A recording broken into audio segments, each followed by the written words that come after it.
I'm not sure I even knew what a vegan was, actually, before the time I became one.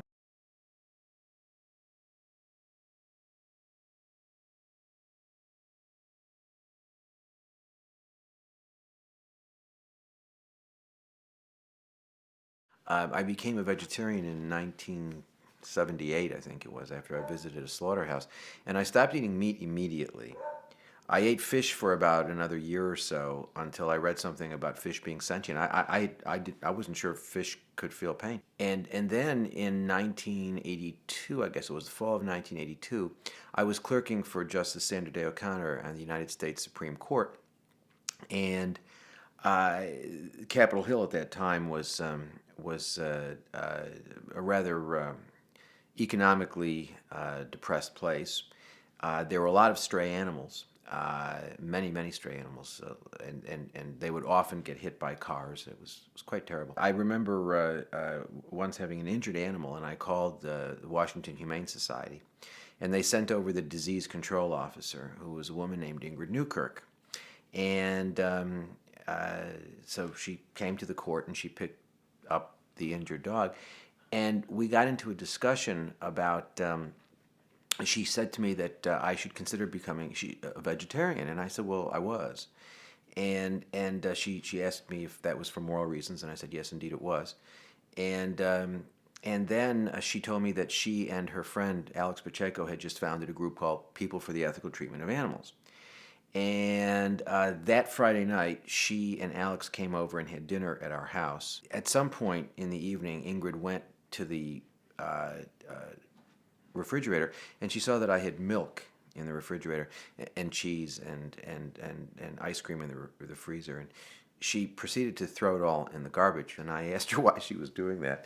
And she explained to me that if I took this seriously, I needed to think about being a vegan. I didn't even know what a vegan was. I was not even aware at that time that there were people who did not eat any animal products whatsoever.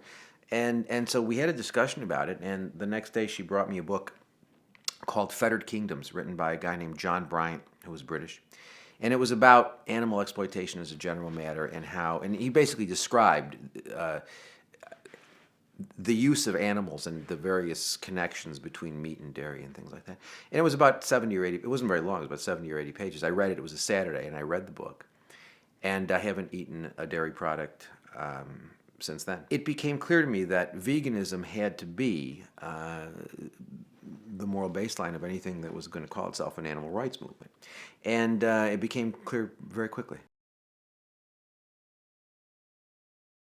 What Peter was doing was bringing exposés, whether it was the Taub case, which involved experiments with deafferentation, where the nerves of primates were severed so that Taub could study certain things relating to stroke behaviors. That's where Pacheco got the job in the lab, and he worked in the lab, and he engaged in surveillance and brought that to the authorities, and Taub was prosecuted. That's what the animal rights movement was in its inception, was people bringing information sometimes gotten in questionable ways, or perhaps even gotten criminally, but that this information was being brought to the public in an attempt to start discussion about the legitimacy of animal use. We had all these exposés. Okay, once the exposés stopped, and campaigns and non-exposé campaigns were going to have to be developed, what were they going to look like? The question became, in what ways were they going to have a positive program that was different from what had come before? Because what had come before was largely things like the Humane Society of the United States and the Animal Welfare Institute and those sorts of organizations, which were clearly focused on the regulation of animal exploitation. I think that it was then that you started getting this distinction, this debate between animal rights and animal welfare. The people who were the rights people were by and large vegans. They got it. They understood that if animals have real moral significance. If animals have rights, if they have a right not to be treated as our commodities, well, then that logically implies we can't eat them, we can't wear them. I mean, whatever else it implies, it implies you can't eat them, you can't wear them, you can't use them for various purposes. And so the rights people got that, by and large. The welfare people didn't. There was always that, that tension between the rights people and the welfare people. But then as the rights movement progressed, it started morphing more and more into a welfare movement. The animal welfare movement, from its emergence in the 19th century, was based on the notion that it was all right to use animals as long as we treated them properly. If you look at the distinction between use and treatment, the animal welfare position is use is okay if treatment is acceptable. The animal rights position is that use is not acceptable, however humane the treatment may be. The animal movement has now gone back explicitly to that position, that animal use is acceptable as long as treatment, yes, it's acceptable to use animals as long as we treat them properly. And that is the classic 19th century animal welfare position. The only difference between the movement now and the movement in the 19th century is that this movement, it claims to be more progressive in that it thinks that animals ought to have more protection than Jeremy Bentham thought in the 19th century, but it's really basically theoretically the same movement. In 1996, when I wrote Reign Without Thunder, I introduced this idea of new welfarism, that the difference between the old welfarists and the new welfarists was that the new welfarists believed that welfare regulation would and should get to the abolition of exploitation in the long term. There is no empirical reason to believe that the regulation of animal exploitation will ever lead to its abolition. There's no historical evidence for that. If anything, there is quite a bit of historical evidence that the more regulation we have, the more animal exploitation we have, because people end up feeling better about exploitation the more you regulate it, because they think it's okay, it's humane, it's acceptable, it's morally acceptable. Many of the practices that these welfarists attack are practices that are already economically vulnerable. For example, the gestation crate with pigs, with sows. Animal agriculture studies show that if you use an electronic sow feeding system as an alternative to these gestation crates, you increase sow productivity. You cut down on mortality. You cut down on disease. So a lot of these campaigns that are the target of animal welfare people, animal welfare groups like PETA, HSUS, etc., just about all of them, are practices that are economically vulnerable. Now, one might ask legitimately, well, wait a minute, if they're economically not viable, why doesn't industry shift without being told by the animal people to shift? Because if they're rational actors, wouldn't they do what was economically efficient? And the answer is, it's more complicated than that. When factory farming was developing, the people who were designing this, they weren't factoring in that we're not dealing with widgets, we're dealing with sentient beings that get stressed and get ill as a result of that stress. So people weren't really thinking about, they were thinking about concentration, concentrating commodities and increasing profits. They weren't thinking about, and they weren't factoring in what the costs were going to be of that intense concentration. And what's coming out now is, is indications that certain aspects of factory farming are very economically inefficient. But it takes time for that information to get out, for that information to become internalized within the industry, and for capital costs to be incurred to change those practices. Industries like the meat industry or biomedical research, for that matter, will resist any sort of regulation, even if they don't think it's particularly harmful, because they always need to impose opportunity costs on opponents or adversaries, because they want to make sure that everybody understands, if you come after us, if you want us to change something, we're going to exact our pound of flesh from you. I remember having a conversation with some vivisectors at the University of Pennsylvania, where I was then teaching, and I said, why are you guys opposing the 1985 amendments to the Animal Welfare Act. They're not going to hurt you. If anything, they're going to help you. And they said, yeah, we know it's going to, but we've got to oppose it, because if we don't oppose it, if we're not seen to oppose it, then you might come after us on something we really don't like. What's happened is that the animal movement has become, there's this bizarre partnership between animal industries and animal organizations, where animal organizations are going after these after industries for largely, minor changes. They go through this dance, they yell and scream at each other, and then there's some accommodation, which doesn't require that industry do very much. The animal people then declare victory and send around 80,000 million pieces of direct mail and tell people, you can help change the world, just write us your check. And they make lots of money. I never thought when I wrote Rain Without Thunder that one day PETA would be having partnerships with large fast food chains and whatnot, and promoting humanely slaughtered this and nicely gassed that and things like that. I never thought that would happen. I was just looking at some of the emails I got today, and the consistent theme in so many of these things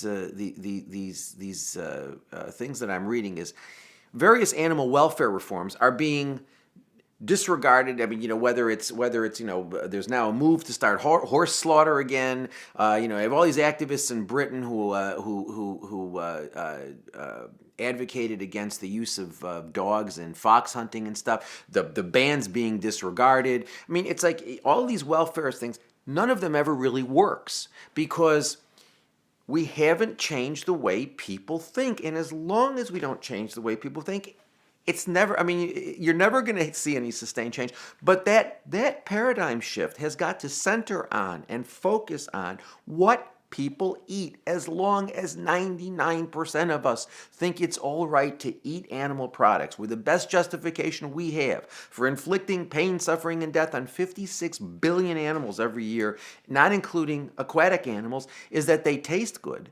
Well, as long as you've got most of us thinking that, nothing's ever going to change. I was saying in the 1980s, what we ought to be doing is coming up with creative, nonviolent ways of educating people about veganism so that we can shift the paradigm away from the property status of animals, because that was also clear to me as a lawyer, as a law professor. It was clear to me that animals are economic commodities as long as we have this relationship of property to property owners. As long as animals were economic commodities, every time you try to protect animal interests, you were paying money. What that's going to do is it's going to severely limit the sort of protection that we accord animals. And that's why animal welfare doesn't work, because it basically, we can't afford to protect animal interests, particularly in the world that we live in now, with the fact that we have all of these trade barriers down, we have this, quote, free trade situation. It's never going to work. If we really want to change the world, we've got to focus on veganism. And so I was saying this fairly early on, and I was encountering resistance. I encountered resistance fairly early on. Part of it was many of the people involved in these organizations, particularly the groups like HSUS and Animal Welfare Institute and Fund, these were organizations where many of the people involved with them weren't vegan. And also, they went to a donor base for contributions of people who weren't vegans, and they didn't want to upset them. They didn't want to alienate them. So people wanted safe campaigns. They didn't really ask anybody to do anything other than give money to support the campaign. They didn't require that they change, they didn't require any sorts of personal changes. And so I encountered that right away, and it became clear to me that the economics of these organizations was inconsistent with what I thought ought to be the case, which was basically promoting veganism. The predicate for veganism is already set. Most of us already accept all of the moral views that are the predicate for becoming a vegan. We all believe it's wrong to inflict unnecessary suffering and death on animals. All right? So now the next question becomes, what do we mean by necessity? Well, whatever it means, whatever abstract meaning it has, if it has any meaning whatsoever, its minimal meaning has to be that it's wrong to inflict suffering and death on animals for reasons of pleasure, amusement, or convenience. Because if it's all right to inflict suffering and death on animals for reasons of pleasure, amusement, or convenience, then you've got a loophole that's now so large you could drive a truck through it. So if the moral notion that we all accept, if that has any meaning, then it's got to be the case that we can inflict suffering and death on animals for reasons of pleasure, amusement, or convenience. Okay. Problem is, 99.9999999% of our animal use can only be justified by reasons of pleasure, amusement, or convenience. It's got to go. If we mean what we say, we have no choice. Veganism is the only rational, logical response to accepting that it is morally wrong to inflict unnecessary suffering and death on animals. When you explain it to people this way, people say, well, gee, I understand that. I'm not sure, I don't know. I don't know, I don't know that I'm going to become a vegan or not yet. But you've got me thinking. I now don't think it's crazy. I used to think it was crazy. I don't think it's crazy. I now understand what you're saying. I need to think about it. And that's my view. As long as I got you there, as long as I got you to that point, then I've got you thinking. I am often asked, what do you do if somebody says, I understand what you're saying, but I'm not ready to go vegan right away. Should I eat cage-free or, I said, no. You can go vegan right away. It's not difficult. Trust me, it's not difficult. It's easy. Well, but I'm not sure. Okay, look, I don't think you should eat, we've had this conversation. You've acknowledged that you think that eating animals and animal products is not morally justifiable. Okay, well, then, that's your conscience. If you're going to continue to eat them, that's a decision you're making in the face of your assessment that it's not morally justifiable. However, let me say this to you. If you feel you can't do it right away, and I would disagree with you, you can. If you feel you can't, then go vegan in stages. Go vegan for breakfast for 3 weeks. You'll see that you're not going to die. Your arms and legs don't fall off. You don't go blind. And then you go vegan for lunch for a couple weeks. And then you go vegan for dinner. And boom, there you are, you're vegan. To me, being a vegan is the most important form of activism if you are committed to the abolitionist, nonviolent ideal. It is the most important aspect of your behavior. So be a vegan. Educate others, whether it's in your vet office, whether it's in a airport lounge where you're waiting for a flight, or whether you're on the airplane and talking to somebody about why you have a special meal. Talk and educate everybody you can. Get the literature that is available on the website from the increasing number of vegan abolitionist organizations. Get their literature, pass it out. Go to schools, talk to schools, talk to high schools. Rather than spending several hours tabling at your local community college about why kids should be eating cage-free eggs, try to explain to those kids why they should be eating eggs at all or any other animal products. Are you going to convince them all? No. But you know what? You'll convince some. You'll convince some, and then they'll convince some, and then they'll convince some.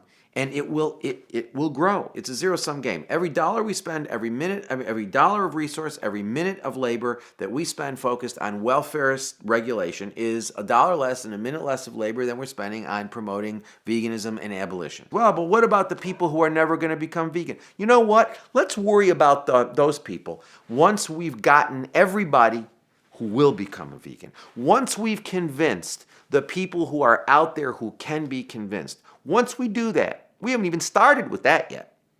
Once we do that, then we'll worry about the people who aren't going to change. I am optimistic. I do see things changing. I see an emerging group of folks who are committed, who are coming to recognize that this is a fundamental moral issue. It requires that we embrace the principle of nonviolence. They understand that embracing the principle of nonviolence means embracing veganism, not as a lifestyle, like whether you ski or whether you don't ski, but as it's your fundamental commitment to nonviolence and to the abolition of animal exploitation. And I see people moving in that direction. And I am optimistic.